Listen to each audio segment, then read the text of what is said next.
Hi everyone, Shelby here. Welcome back to A Little Literary Love. I'm glad you are with me. Today's video is going to be my end of January wrap up.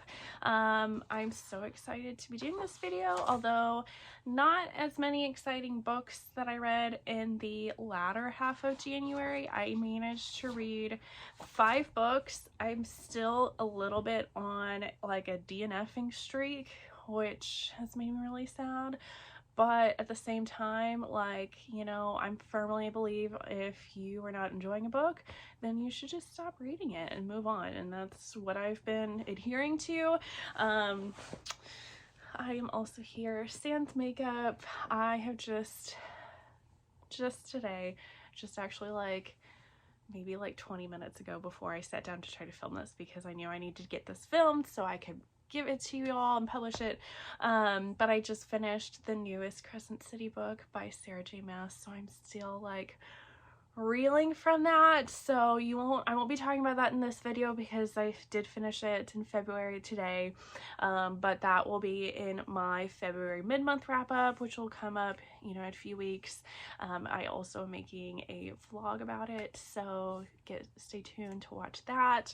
But yeah, so we are going to dive right in, talk about the 5 books that I read in the end half of January, starting with No Saint by Ria Wilde. This is a dark contemporary romance. This is a mafia romance. And this is the head of the mafia discovers that his older brother, who was the head of the mafia and then was killed, actually had a baby mama and has a kid. So he sets out to find this woman and his nephew and bring them into the fold, into their family, and to raise his nephew into this family. And to do so, when he meets this woman, he gets her, like, forces her into marriage with him so that they can kind of be a family, but then also try to learn more about who killed his brother, because he thinks that she might know something about it.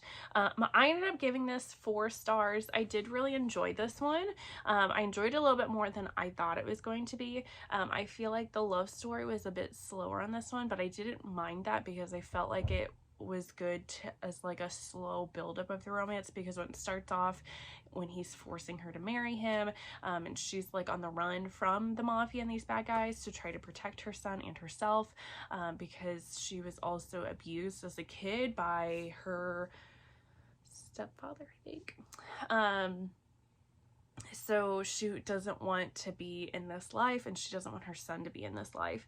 So it's a very slow build-up of their love story, which, like I said, I appreciated. This definitely has the whole who did this, who hurt you, or who did this to you vibes. He's very much an alpha male and very protective over her, as you know, as he's starting to form feelings for her. Steam on this was like medium high. There are trigger warnings, of course, because this is a dark a mafia romance. So, and I already kind of talked to you about, she has past trauma, past abuse as a kid. There's also, because it's mafia, there's death and attempted murder in here, lots of other trigger warnings too. So, but I did give this 4 stars and I did enjoy it. Then I read Fantasyland, or no, that's what the series is called. This is Wildest Dreams, excuse me, by Kristen Ashley. This is the first book in her Fantasyland series. So this is a fantasy romance. This is a portal fantasy. So this is about this girl, and she wants to go on this great big adventure, and she finds a witch to trade places with her, so that she can trade places with her twin from this other world. So they're going to switch places for a year, and she thinks it's just going to be this cool adventure for her. And then when she lands in this other world, she discovers that her twin was getting betrothed to the Drakkar? Yes, who's this, like, commands the dragon forces, but then he's also connected to the Fae, and she lands like 5 minutes before the wedding ceremony is to take place. So she ends up getting married to this guy, and yeah, I gave this 2 stars. I did not like this. I I read it all the way through hoping that I would like it better, because I did enjoy like the heroine, and that might just be this author's writing. I've never read her before. Is very kind of that snarky, funny kind of girl, and I did enjoy her perspective and like where she's coming from, and her I just kind of found her quirky and cute, and I enjoyed that. I also enjoyed some of the very sweet moments between her and Frey. His name is Frey. The guy that she gets betrothed to, once they do start to kind of form a relationship and fall in love. Just the very like tender, sweet moments between them were really good. However, the rest of this book I really didn't like. First of all, the pacing felt really off in this. It was just very drawn out. This, like, once they start adventuring together and going into these different places and exploring, and then there ends up being this, like, I'll start this by saying I read this because I have heard that this and like the second book of the series is like gives them Game of Thrones vibes. So like this guy is supposed to kind of be like the King of the North kind of thing. And there ends up being this like battle for power and throne and deceit kind of stuff thrown in, and there's this big battle and lots of stuff happen, but that's like right at the end of the book, and then it ends. It felt jarring, and it was really weird to me. The other thing I did not like is I hated Frey. I absolutely hated him. He is one of the worst heroes I have ever read, and I hated him. He is very manipulative, and he does things that I absolutely hate. He does not communicate to her, and he finds out right away that she is not of his world, that she came here from another world, and he finds out right away that she is his fated mate.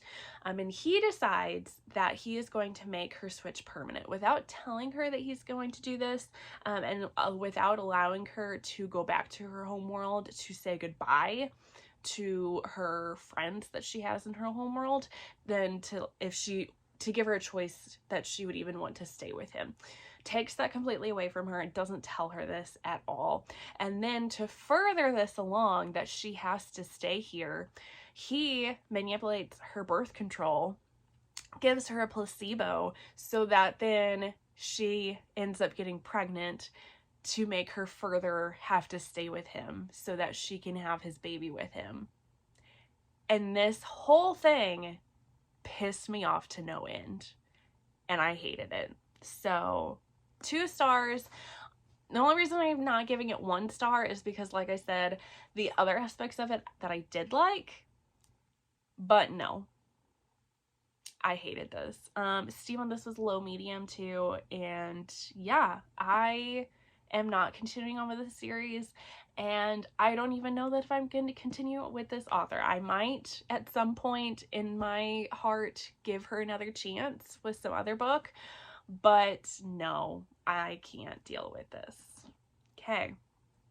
Hopefully I don't have too many more rants for you.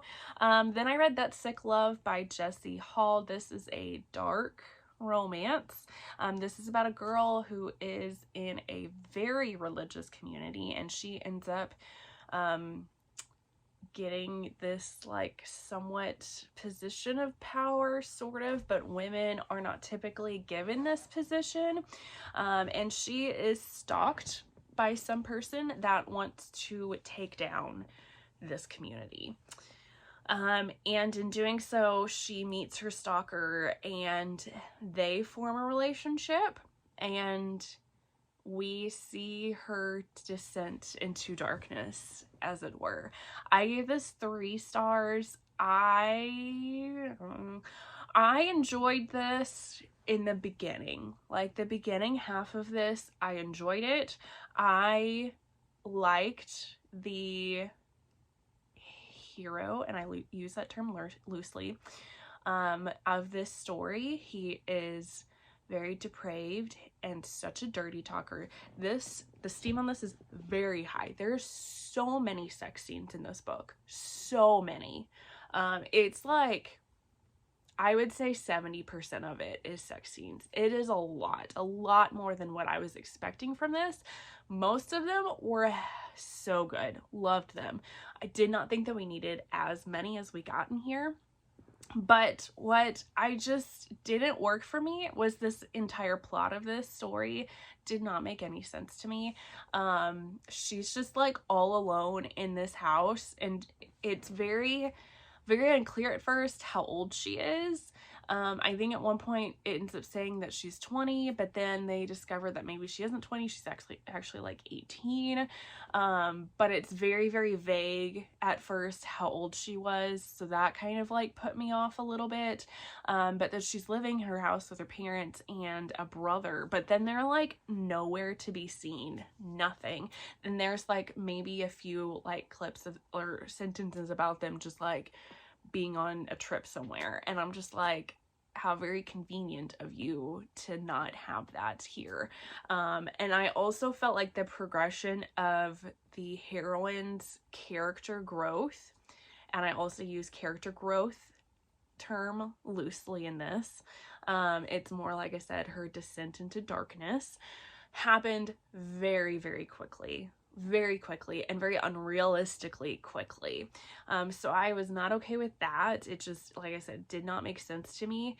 And I also just didn't really care for, like, as we got towards the end, I was really hoping for something, some sort of like redeeming quality in either of these characters. Yes, this guy wants to take down this religious community because of their a lot of the bad things that they do, that they keep hidden, and a lot of the bad things that they did to him when he was growing up. So I understand that, but their whole love story was very toxic, and that's just not my thing. So I don't know. I gave this, like I said, I gave it middle of the road, 3 stars. I didn't think this was terrible. I just thought it could have been way better. And it was not really a me kind of book. Now, if you're a big dark romance person,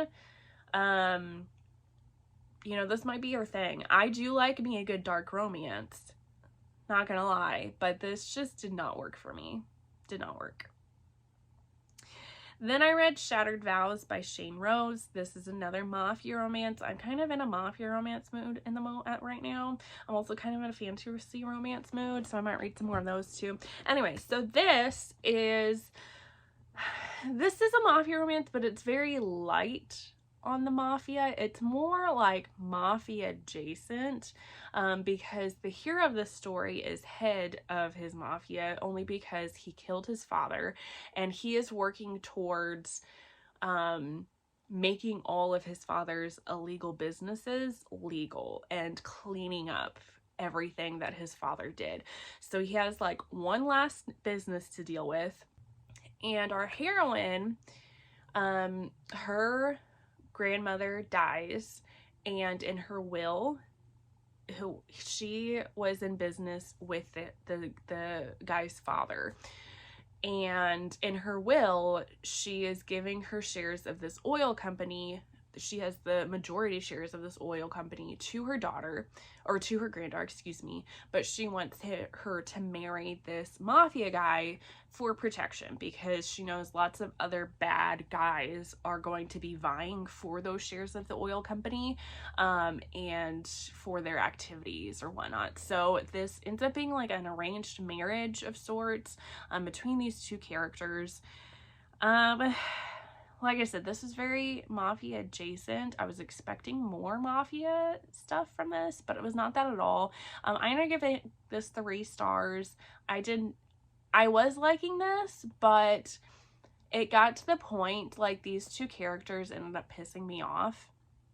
So most of this book is just them kind of getting to know each other and like putting on this front that they're this epic love story kind of thing to the world so that it's believable that they would get married. But it just comes off as this big, like, back and forth thing between them. I really did not like the hero of this story because he kept giving so many mixed signals to our heroine. Like, at one point he's, you know, yes, I want you, and they're like all up together against, and then like completely backs off. And then when they're at events, then he's like touching other women and like talking to other women, and then she does the same to like other guys, and it just was not my thing. I just did not care for that.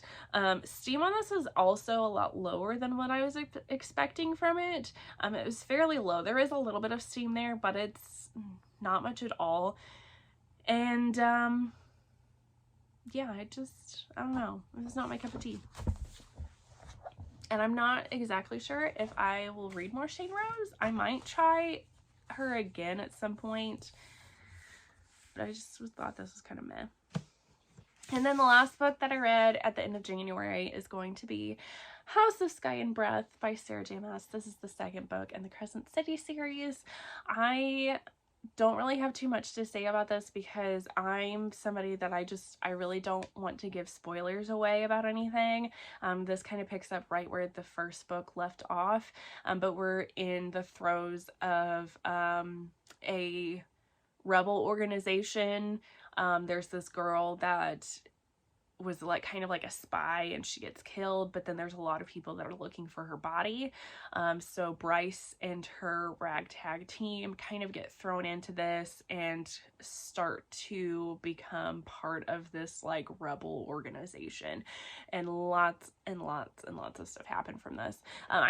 This was a reread for me. I read this like right when it came out, but I wanted to read it again in preparation for the third book of the series. So originally I gave this 4.5 stars, but just because there are a few things in here that Sarah J. Maas did writing style wise that kind of annoyed me, specifically with Bryce. But this reread, I ended up bumping up to 5 stars just because I enjoyed reading this so much, and I enjoyed coming back into this world. Sarah J. Maas for me is one of those authors that I will always love her stories for how much they suck me into them. And her writing style and her characters. I live for her characters and the growth of them and just how badass they are.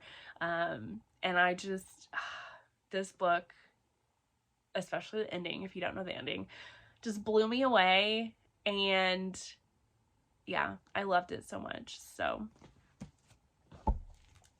and spoiler alert, I also read and loved Crescent City 3. So that is going to be the end of this wrap up. I hope you enjoyed it. If you haven't already, please subscribe to my channel. Leave a thumbs up for this video if you enjoyed it. Leave a comment down below with some of your favorite books that you read in January. I love hearing from you all. Otherwise, I will see you all in the next one. Bye, guys.